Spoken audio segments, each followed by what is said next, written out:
ராசி லக்னம் இவங்களுக்கு எப்படி இருக்குது? சூப்பராக இருக்குங்க. உங்களுக்கும் 12-2 குரு பகவான் பார்க்குறாரு. ஸோ நல்ல விஷயங்கள் நிறைய வரும், செலவோடு வரும். ஏன்னா செலவு தான் எக்கு தப்பாக வரும். நீங்கள் ஒரு 50,000 ரூபாய்க்கு பிளான் போட்டிருந்தீங்கன்னா அது 1,00,000 ரூபாவை தாண்டி ஓடிக்கிட்டு இருக்கும். ஏன்னா செலவு வீட்டில் இப்போ ராகு பகவான்லாம் இருக்கிறதுனால தீட்டி எடுத்துடும் செலவு, சரிங்களா?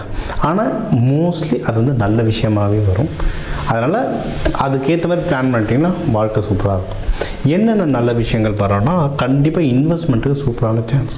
அதாவது உடனே காசு இல்லை அது இதுலாம் ஆரம்பிச்சிட விடாது. நீங்கள் இல்லைன்னு சொல்ல இல்லாமே தான் போகும்.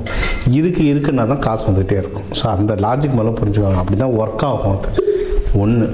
இன்னொன்று, நீங்கள் வந்து என்ன உங்கள் கையில் காசு இருக்கோ அதை வச்சு இன்வெஸ்ட்மெண்ட் பண்ணுங்கள். ரொம்ப கம்மியாக இருக்குது, 100-200 தான் இருக்குன்னா ஒரு வெள்ளி காயின், 200 ரூபாய் கூட வெள்ளி காயின் கிடைக்கும், குட்டி ஓண்டு காயின், அதையாவது வாங்கி வைங்க. ஏதாவது ஒரு விஷயத்தை நீங்கள் இன்வெஸ்ட்மெண்ட்டு நீங்கள் போட்டிங்கன்னா அது அந்த வீட்டை ஆக்டிவேட் பண்ணணும். நீங்கள் அது இன்றைக்கி காயின் வாங்குவீங்க, நாளைக்கு நகையாக வாங்குவீங்க, அப்புறம் வண்டி, அப்புறம் வீடு, அந்த மாதிரி வளர்ந்துகிட்டே இருக்கும். ஸ்டெப்பாக வளர்ந்துட்டு போனால் தான் நம்ம முன்னேறதுக்கு ஈஸியாக இருக்கும். ஸோ இன்வெஸ்ட்மெண்ட்டுக்கு டைம் வந்து ரொம்பவே சூப்பராக இருக்குது. இது ஒன்று. அடுத்து வந்து திருமணத்துக்கு ரொம்ப நல்லாயிருக்கு. திருமணத்துக்கு டைம் ரொம்ப நல்லாயிருக்கு. யாராவது லவ்லாம் பண்ணிங்கன்னா அழகாக வீட்டில் பேசி திருமணத்தை மாற்றிடலாம். ஏன்னா இந்த எதிரிகள் தொல்லை, இந்த உள்ளே புந்து குழப்புறது, இந்த விஷயம்லாம் கம்மியாக இருக்கும்.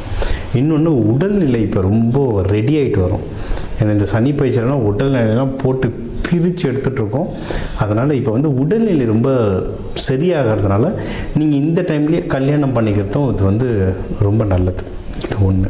அடுத்த மகப்பேருக்கு யாருன்னா ட்ரை பண்ணுறீங்கன்னா அதுக்குமே இது வந்து ஒரு சரியான நேரமாக அமையும். ஓகேங்களா? எதில் ஜாக்கிரதையாக இருக்கணும் அப்படின்னா, கடன் வாங்காமல் இருக்கிறது ரொம்ப நல்லது. நீங்கள் இப்போ நம்ம கல்யாணம், காதல், கல்யாணம், மகப்பேறு எல்லாமே சொல்லிட்டோம். எல்லாத்துக்கும் செலவு பின்னி எடுத்துரும். கல்யாண மண்டபம் போனாலும் செலவு தான், ஹாஸ்பிட்டல் போனாலும் செலவு தான், பீச் பார்க்கு கூப்பிட்டு போனாலும் செலவு தான், எங்கே போனாலும் செலவு இருக்குது. முடிஞ்ச அளவு கையில் இருக்கிறத வச்சு மேனேஜ் பண்ண பாருங்கள். கடன் வாங்கிட்டோன்னா அது புலிவால் பிடிச்ச கதை, அது சீக்கிரம் அடையாது. அதை விட மோசமானது, யாருக்காவது கடன் கொடுத்துட்டோன்னா அவங்ககிட்ட வாங்கிறதுக்குள்ளே ஒரு போதும் ஆகிடும். ஆனால் கடன் வாங்காதீங்க, கடன் கொடுக்காதீங்க. இருக்கிறத வச்சு மேனேஜ் பண்ணுறது ரொம்ப சிறந்தது.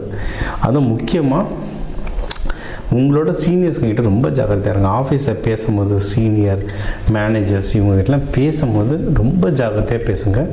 அது வந்து லைஃப்பை ஸ்மூத்தாக கொண்டு போகும். வீட்டில் இருக்க பெரியவங்ககிட்ட ரொம்ப ஜாக்கிரதையாக பார்த்து பேசுங்க. நம்ம டக்குன்னு டென்ஷனாக இருக்கும்போது ஏதாவது வார்த்தை விட்டுருவோம். அதனால் அது இல்லாமல் இருக்கிறது ரொம்பவே நல்லது. இது ஒன்று. அடுத்து வந்து குடும்பத்தோடு எதனா வெளியூர்கள் போயிட்டு வர்றது ஒன்றும் சிறப்பு.